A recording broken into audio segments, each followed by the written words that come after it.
Maniwala kayo kasi yan ang commitment sa akin ng China. And galing kay si Xi Jinping mismo nagsabi. And he's a man of honor. Kaya nga sabi ko, why are you so sparing? Gusto ninyo, gawain na lang ninyo kaming province, Fujian, pati Philippine province of China.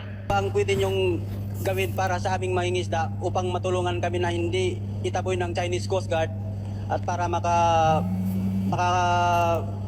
pamingwit kami ng mabuti na mapayapa natin. Then Davao City Mayor and now Philippine President Rodrigo Duterte's apparent strong answer stood out among the rest. Pupunta ako sa China. Ngayon, pag ayaw nila, then I will ask the Navy to bring me to the nearest boundary dyan sa Spratly, Scarborough. Bababa ako, sasakay ako ng jet ski, dala-dala ko yung flag ng Pilipino at pupunta ako doon sa airport nila, tapos itanim ko. Then I would say, this is ours. But just this Monday, Duterte admitted he was just joking about his remarks on the West Philippine Sea during the campaign. We call it bravado. Yung bravado ko, kasi pure campaign joke.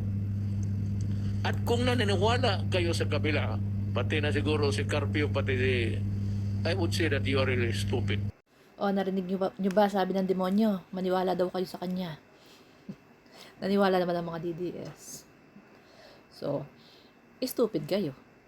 So, ayan, o, diba? Maniwala daw kayo sa kanya. Si Digong na isang komunista, kasama si Robin na isang komunista. Ano ba ang China? Isang komunistang bansa. Ang China. Kaya naman pala. Mahal daw ang mga Pilipino.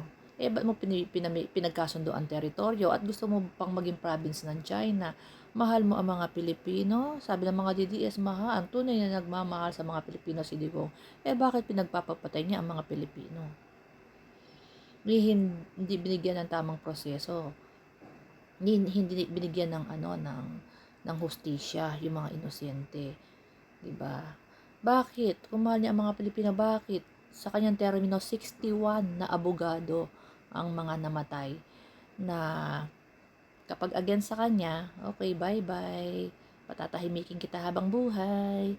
Parang si Andaya, Congressman Andaya at si Pacquiao. Alam mo, hindi naman sabihin ni Pacquiao yan.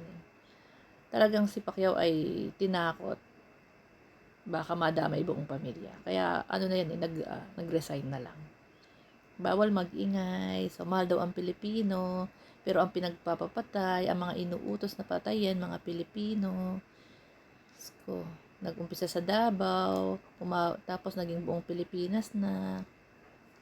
Tapos pinagkasundo pa ang teritoryo natin. Mahal daw ang Pilipino, mahal daw ang Pilipinas, mga gonggong. O, ayan. Maniwala kayo sa akin. O, yan. Naniwala nga po sila. So, ayan. Nakapagtayo po sila ng military base doon sa malawak nating karagatan sa territory ng Pilipinas. So, di ba?